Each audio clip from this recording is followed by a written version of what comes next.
Quella di Pula è una comunità che si racconta, un viaggio attraverso la devozione, attraverso la storia, attraverso il racconto, ma anche attraverso una preghiera senza fine, attraverso dei sentimenti che vengono affidati al martire Efisio, che qua a Pula, come abbiamo detto più volte, è uno di casa. Entriamo nel vivo del racconto, entriamo nel vivo di un cuore pulsante che la comunità di Pula non fa mai smettere di battere.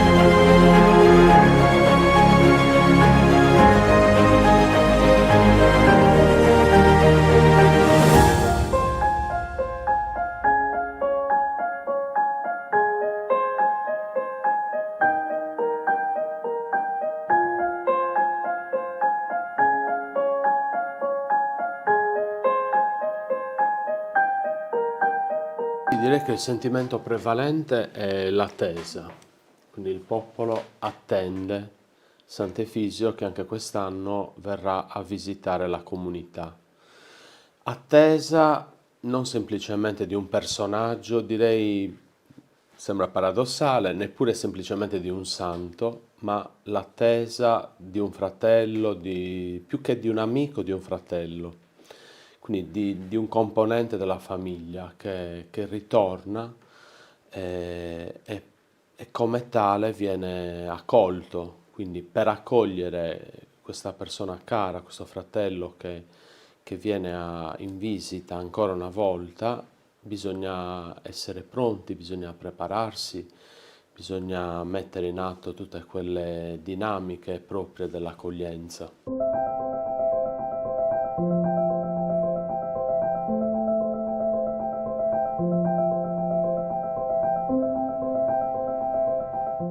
La festa di Sant'Efisio è una festa religiosa e i cittadini di Pula la sentono proprio come una festa religiosa, come un santo che protegge tutti i pulesi.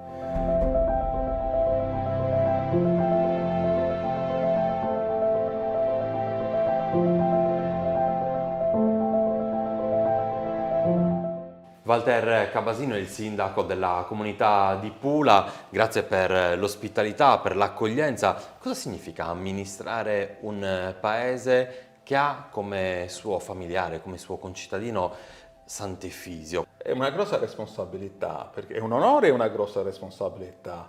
Un onore perché avere un santo così importante che viene a Pula ogni anno come si dice, insomma, ogni anno diciamo Sant'Efisio viene a trovarci, il 2 maggio viene a trovarci Sant'Efisio, è senz'altro per un amministratore un onore, ma anche una grossa responsabilità, perché noi diventiamo la vetrina della Sardegna e soprattutto veniamo giudicati dai cittadini, perché comunque tutto deve essere perfetto.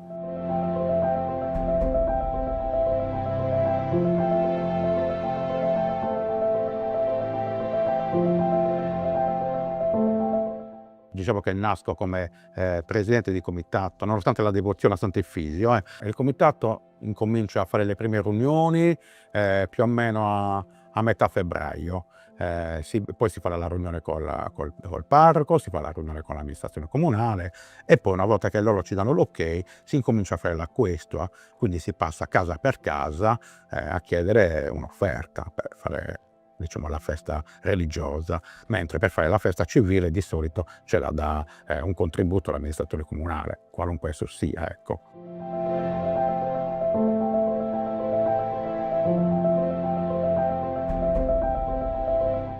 Da circa 25-30 anni fa ho sempre dato una mano ai vari vicinati, no? Perché venendo a mancare, diciamo, le persone di una certa età, i giovani quindi non si avvicinano tantissimo a questo discorso per il montaggio delle bandierine. I pulesi iniziano a vivere dal punto di vista religioso questa grande festa, proprio non il 2, come si potrebbe pensare, ma il 1° maggio. Il simulacro viene vestito nuovamente, dico a nuovo, nel senso per la festa gli viene messo l'abito più bello di anno in anno, poi ne ha tanti, quindi si sceglie l'abito che magari non è stato messo da 2 o 3 anni, quindi si un po' gira, anche perché questi abiti sono stati regalati. Quindi dietro ogni abito c'è sicuramente qualche cosa che riguarda una promessa, interiormente qualcuno che ha voluto regalare l'abito perché ha ricevuto una grazia. Quindi anche questa questione dell'abito, questa vestizione dell'abito che potrebbe apparire semplicemente così. E poi se si va a scavare ha una sua profondità.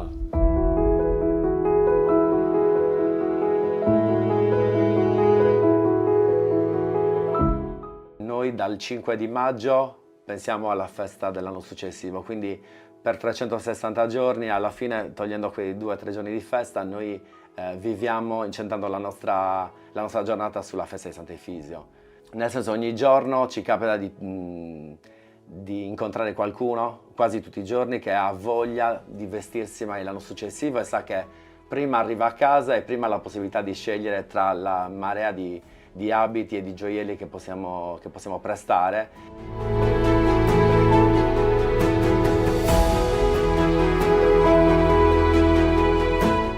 Io colleziono abiti, gioielli, tutto quello che fa parte della tradizione sarda da quando ero molto piccolo, e quindi, come potete vedere, siamo invasi e sommersi quasi dalla cultura sarda.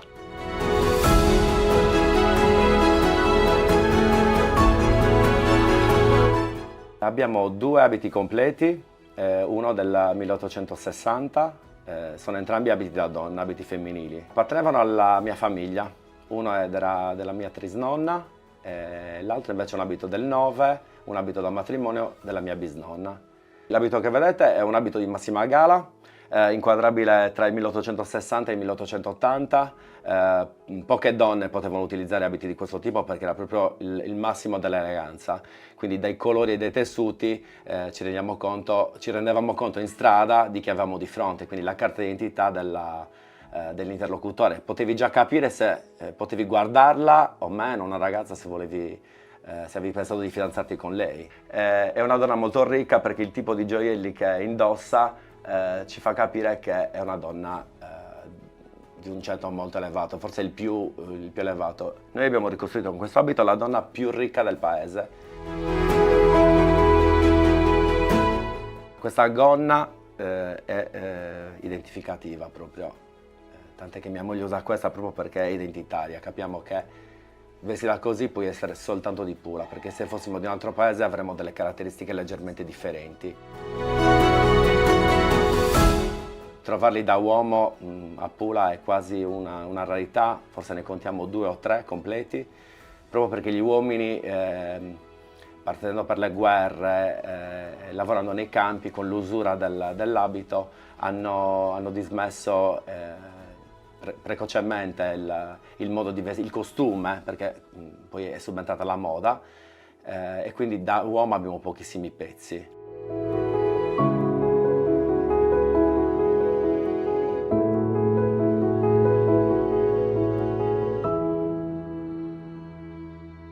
Simulacro del Santo, noi ovviamente già dal 28 esponiamo il simulacro che sta qui nel suo altare. La sua nicchia è un simulacro del 600, quindi molto antico, molto bello, diverso anche dal simulacro di Cagliari, però rappresenta Sant'Efisio. A questo simulacro la comunità, la gente è molto legata, molto affezionata. Per esempio, una cosa molto bella è che i bambini già in tenera età, entrando in chiesa, si fiondano a vedere Sant'Efisio, all'altare di Sant'Efisio. Tant'è vero che se poi li incontro così per ridere o con i nonni, con le nonne, mi viene proprio da dire se sei proprio vulesu. Nel cuore di ogni ragazzino di Pula, anche degli adolescenti più distratti, che sono quelli che fanno la cresima, insomma, c'è questa impronta data dalla famiglia, forse dai nonni, dal contesto anche, insomma.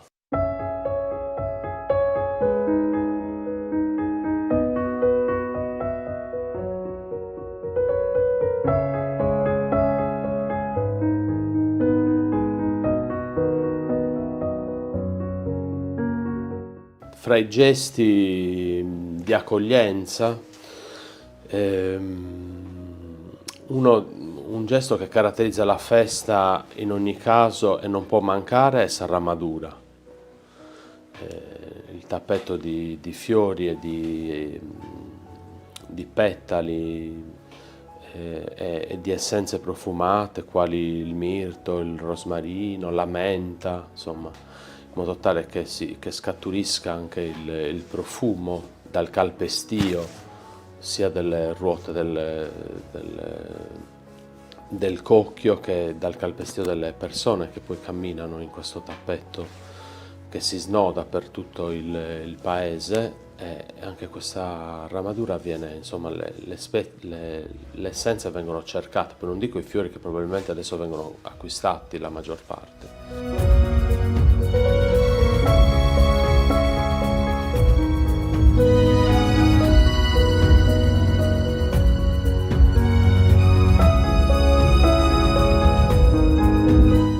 Sarramadura è fondamentale, perché Sarramadura è il profumo, e qui c'è un altro senso se ci pensiamo, l'olfatto. Il profumo ricorda in qualunque periodo dell'anno ricorda Sant'Efisio, ricorda la festa ma ricorda il santo. Io ricordo appena arrivato a Pula che cominciavo a imparare queste dinamiche. Verso questo periodo, metà aprile, così, qualcuno incominciava a dire: si sente già il profumo di Sant'Efisio. Ma cos'è il profumo di Sant'Efisio? È quello lì, Sarramadura. La ramadura, quindi la nostra infiorata, che e lì abbiamo oltre ai colori anche i profumi che uno si porta a casa, perché il profumo della festa di Sant'Efisio attraverso l'infiorata è proprio un profumo che uno porta a casa e non dimentica.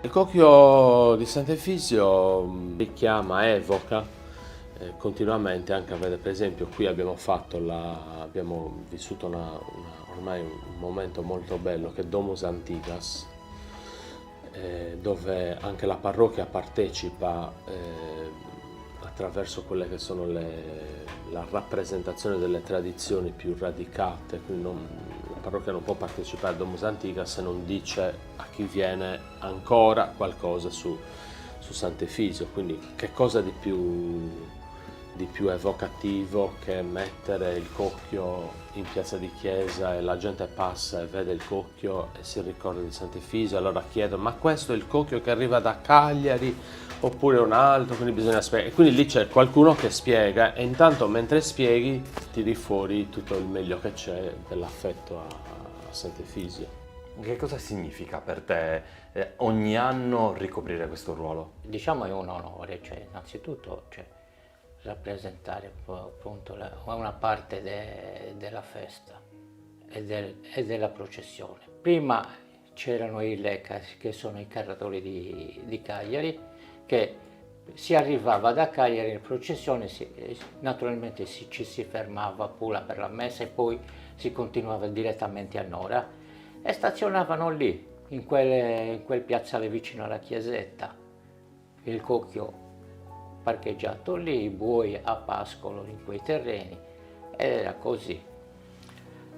Anche mio nonno, così gli è venuta l'idea, parlando con questi che custodivano i buoi, cioè i lec, dice: ma perché a voi festa non ne vedete niente, cioè di questa cosa, perché io ho la stalla, perché non portate i buoi in stalla anziché tenerli, controllarli così, il cocchio parcheggiato dentro, quindi custodito. Loro, per ringraziamento, hanno invitato mio nonno a partecipare. Da allora, quando il cocchio arriva all'ingresso di Pula sul rondò, scendono quelli di Cagliari e lo prendiamo noi. Lo faceva dopo mio nonno e mio padre, poi mio padre è venuto a mancare, abbiamo cominciato noi.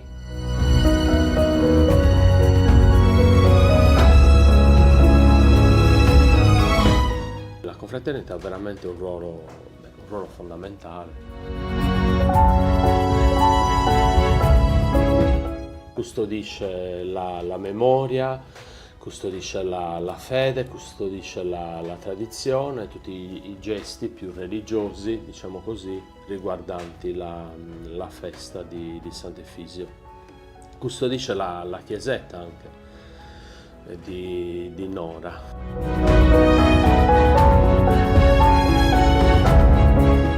La confraternita di Pula ha radici nel 600, perché abbiamo ritrovato gli antichi statuti che in occasione di Domus Antigas abbiamo fatto una piccola mostra di tutti questi cimeli della confraternita.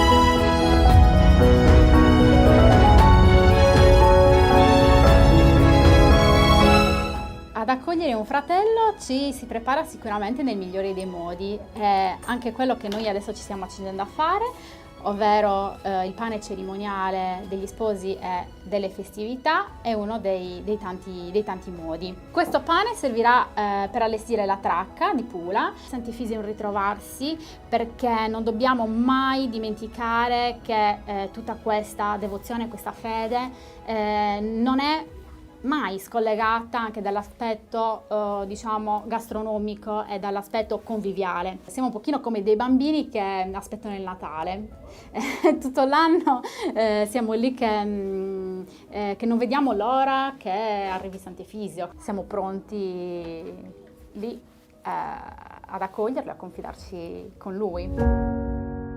2 maggio Sant'Efisio arriva da Villa San Pietro. Noi lo attendiamo all'ingresso del paese, sul rondò cosiddetto.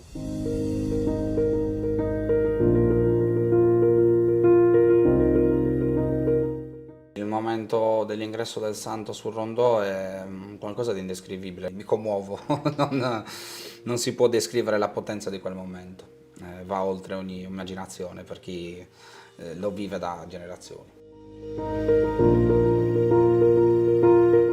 Le stesse persone che durante l'arco dell'anno magari non si interessano quasi minimamente al costume, per il 2 maggio al ponte sentono l'esigenza di andare in costume e quindi rappresentare e aspettare Efisio vestiti con gli abiti storici a cavallo tra l'8 e il 900. Fa sicuramente piacere vederli in mostra, vedere le persone molto felici aspettando finalmente Efisio al ponte.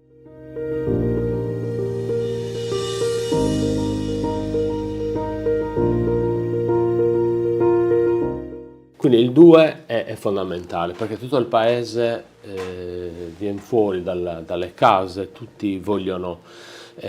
Si traduce anche in termini del tipo andiamo a vedere Sant'Efisio, quindi questo vedere Sant'Efisio dice un sacco di cose, perché non è semplicemente a vedere con gli occhi, che è anzitutto quello, perché bisogna vedere infatti io ricordo durante la pandemia il grande dramma è stato, adesso esagero un po' per capirci, il dramma era tutt'altro.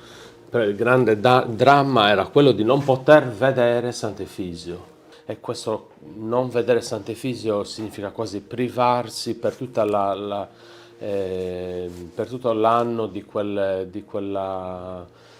grazia che la vista di Sant'Efisio porta. ai singoli e alla comunità.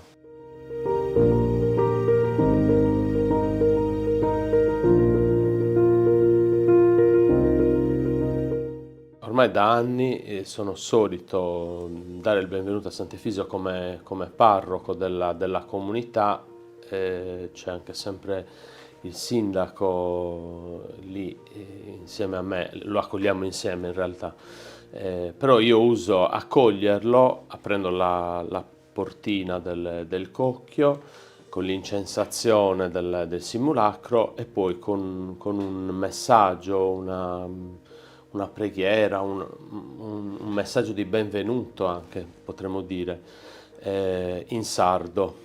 Per esempio lo chiamo Fradi Mannus Timau, allora, vuol dire fratello maggiore. O Sant'Efis glorioso, benvenido sia sta Pula, con grande gozo, o canno puro, per volontare Deus e de sabonanima del suo Papa Francisco, anno santo. Taculeus comentono fradi, teneus con tui grande confianza, e totus duvorintinai, de sabida de vula, ses grandu vantu. O Sant'Efis, martiri santu, ti pregaus con totus sugoru, e speraus che portis a totus conforto e consolo. Con se sempre s'aggiudu tu, mai di mausa fai con coraggio, tutto su bene che Dio si comanda, per lasciare su mondo bello come issu da fatto. Se os vivendi in sagrando di morire dessa guerra, ti domandaus, prega a Gesù, pochi tocchi su coro des manus dessa terra, popone fine a su fuoco des armas, e venga da nos un tempus de amori e de paci. Beni benio a Pula, santu nostro stimau. Pure una bellissima espressione che ho detto in questi anni, rivolgendosi a Sant'Efisio come colui che porta in sé i setti bellezas del suo Spirito Santo. Allora, vuol dire i sette doni dello Spirito Santo, ma le sette bellezze è un'espressione magica quasi, cioè i sette bellezas del suo Spirito Santo. E poi tutte le mie i miei messaggi di benvenuto finiscono dicendo Beni beniu ad homu tua. Questo c'è sempre alla finale di tutti i messaggi, la gente, segnale importante la gente lo questo. aspetta, perché significa benvenuto a casa tua. Quindi questa è casa tua, non stai arrivando in un paese sconosciuto così giusto per fare il turista, ma stai tornando a casa tua. Beni benio ad homu tua.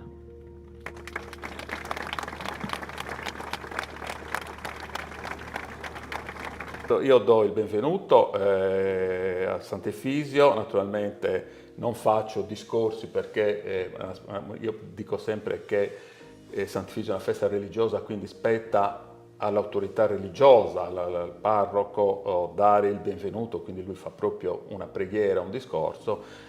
Io da cittadino e da sindaco mi avvicino, e poi da un punto di vista personale, come fanno tutti i cittadini, bacio la veste.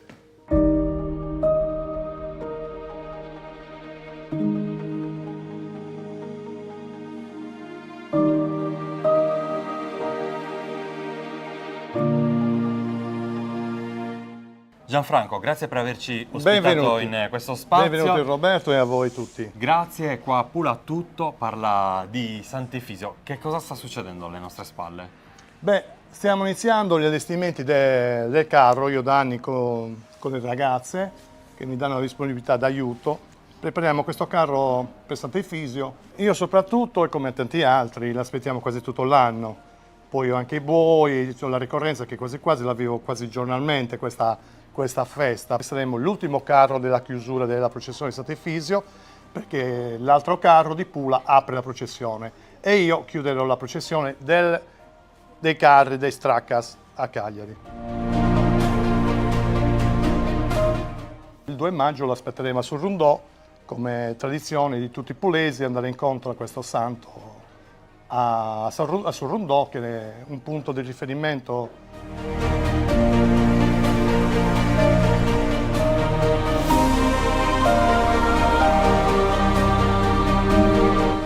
È una festa che avvolge la religione, il folklore, l'ospitalità del paese, i colori, perché il paese veramente si veste a festa. Chiunque in questa occasione siamo veramente uniti per un unico scopo. Siamo come fratelli, una famiglia unica. Ringrazio pubblicamente le ragazze perché loro mi danno sostegno straordinario, perché mi mettono in vista le mie idee e loro le posano sul carro perché ci rinnoviamo ogni anno e se non fosse per loro e tutti gli amici che ho, che mi danno il sostegno, altrimenti io non potrei realizzare da solo una struttura del genere.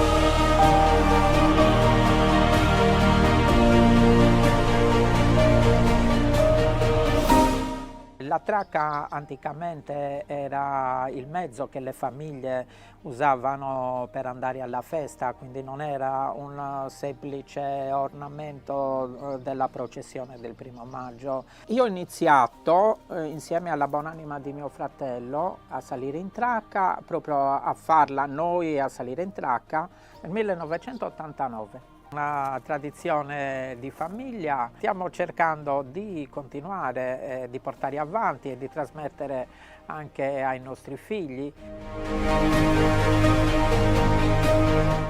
Quest'anno ho fatto alcune modifiche sugli archi, diciamo che ho tenuto la base degli altri anni, i soliti 5 rosoni, davanti come sempre al centro il Cristo. E Sant'Efisio, anche se la sua festa, deve accontentarsi del posto dietro, perché comunque il Cristo è sempre avanti e tutti devono seguire il Cristo. È la stessa cosa che fece Sant'Efisio quando diede la sua vita. Una delle protagoniste di questo carro sono le spighe insieme al mirto, che alla fine sono le essenze particolari e antiche.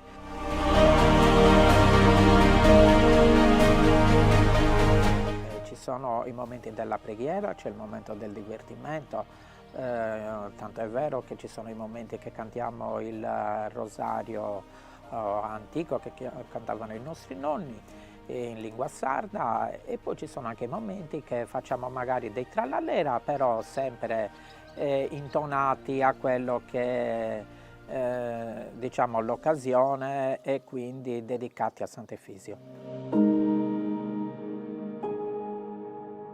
Matteo, le Launeddas non possono mai mancare per la festa di Sant'Efisio. Fede, devozione, una tradizione che si rinnova da sempre, e quel suono anche a Pula è fortemente identitario. Il mio primo sogno da bambino, quando iniziai all'età di 9 anni con Orlando, era sicuramente quello di suonare per Sant'Efisio. Ricordo ancora la sofferenza del primo anno, che ancora non avevo le competenze di riuscire a soffiare tutte e 3 le canne. Un sogno che poi si è avverato, di anni ne sono passati diversi e ora Pula riesce a ritrovare la sua forza, il suo suono, la sua identità, che appunto a casa ha quel suono. Molto sentito tutto, a partire dalla festa in sé, sino all'ultimo dettaglio, e le Launeddas sono una parte fondamentale anche per i ragazzi più giovani. Ho riproposto insieme all'assessorato, alla pubblica istruzione e all'amministrazione comunale questo progetto per le scuole, dove si fa salvaguardia degli strumenti tradizionali, iniziando con Susulitu come ho iniziato io. Da questo abbiamo iniziato l'anno scorso, abbiamo uno squadrone di ragazzi super talentuosi. Dopo tanto lavoro dei ragazzi, perché si sono davvero impegnati e hanno preso lo strumento davvero a cuore, abbiamo deciso di dargli questo importante incarico di accogliere il santo durante il suo passaggio in Piazza del Popolo. Sarà un momento molto toccante per tutti.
La grande processione che partendo da Surrondò si snoda verso la via principale del corso del paese per poi fare il giro in via Nora e giungere finalmente, forse intorno alle 15:30, in parrocchia. E l'ingresso del santo in parrocchia è un tripudio.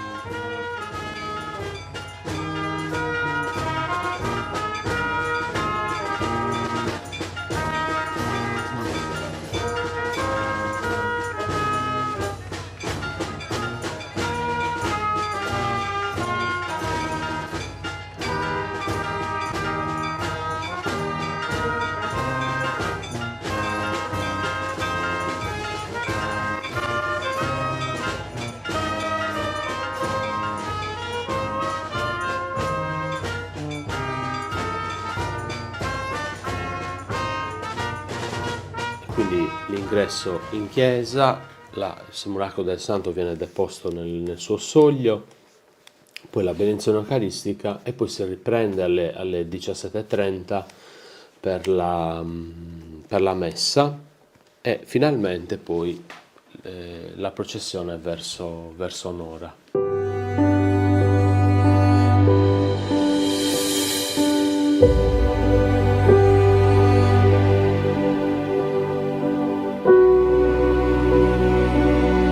Anche l'ingresso a Nora è un ingresso solenne, molto bello.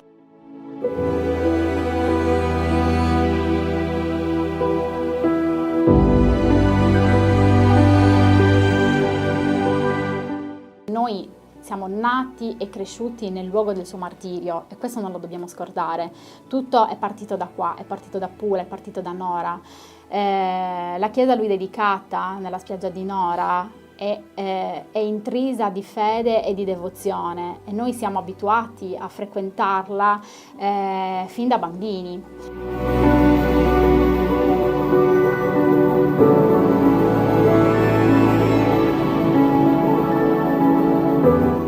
Tutti vogliono almeno in quel momento toccare il santo. Ecco, se prima era vedere il santo, adesso è toccare il santo, questo gioco di sensi che vengono messi così in evidenza dice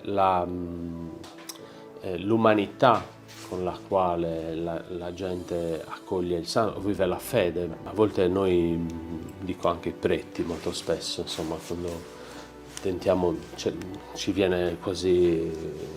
Qualche volta diciamo, ma che cosa stai a toccare?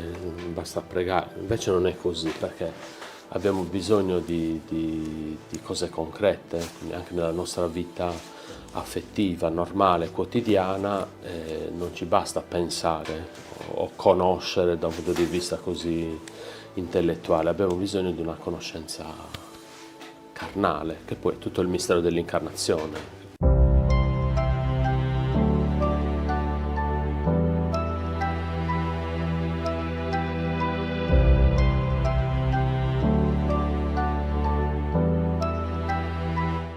Il nostro grande obiettivo è quello di promuoverlo tutto l'anno e questo lo stiamo facendo attraverso il cammino di Sant'Efisio. Ormai abbiamo aderito a questo cammino, a questo turismo lento e noi in particolare aderendo proprio al cammino di Sant'Efisio abbiamo la possibilità di far vivere l'amore per questo santo, l'amore per questa figura così importante durante tutto l'anno. Venire a Pula e vivere Pula al di là di quella che è la stagione turistica, quindi al di là di quello che è luglio-agosto, la stagione balneare, sarà sicuramente un'opportunità meravigliosa da vivere.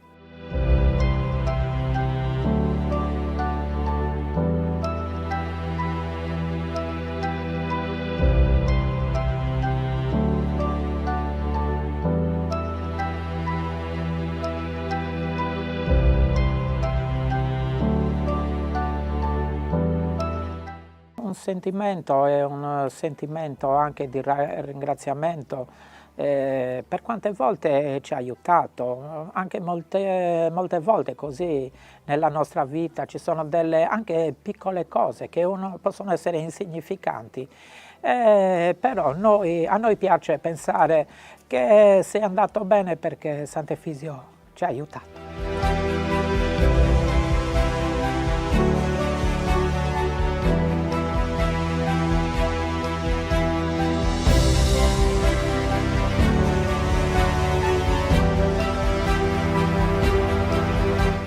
Il 4, quando Sant'Efisio viene salutato, io lo saluto sempre con un saluto in sardo che è il conosciutissimo Bai Cum Deus, e anticamente poi le persone rispondevano Abarra cum sa mamma, quindi vai con Dio, e rispondevano tu rimani con sua madre, con la Madonna, no?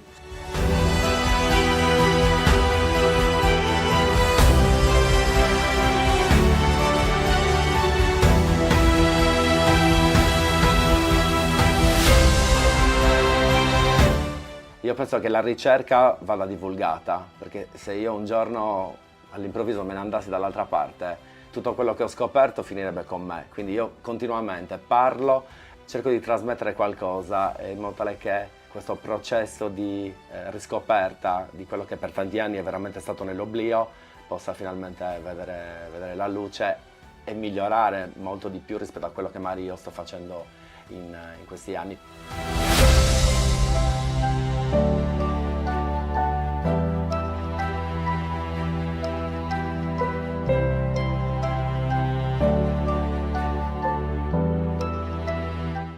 Lì c'è, nel momento del saluto, c'è il momento più emozionante, si crea un silenzio, tutti vanno a salutarsi, riapre la portina di nuovo del cocchio e quindi si dà un po' di tempo alle persone che si avvicinano nuovamente per salutarlo. È molto facile vedere i volti irrigati da lacrime, proprio per l'emozione, anche per il distacco, c'è la sensazione della persona che tornerà l'anno prossimo, quindi a livello proprio di sensazione, di affetto, il fratello che tornerà l'anno prossimo che intanto si allontana dalla comunità, che non sentiremo mai lontano, però questa è l'idea.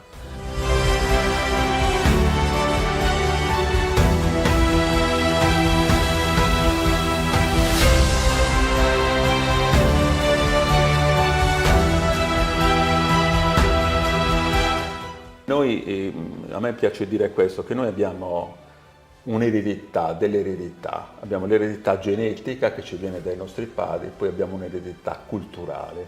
E noi questa eredità culturale noi tutti i cittadini abbiamo il dovere di preservarla, di valorizzarla, perché la dobbiamo tramandare intatta e il più possibile fedele all'origine, a chi verrà dopo.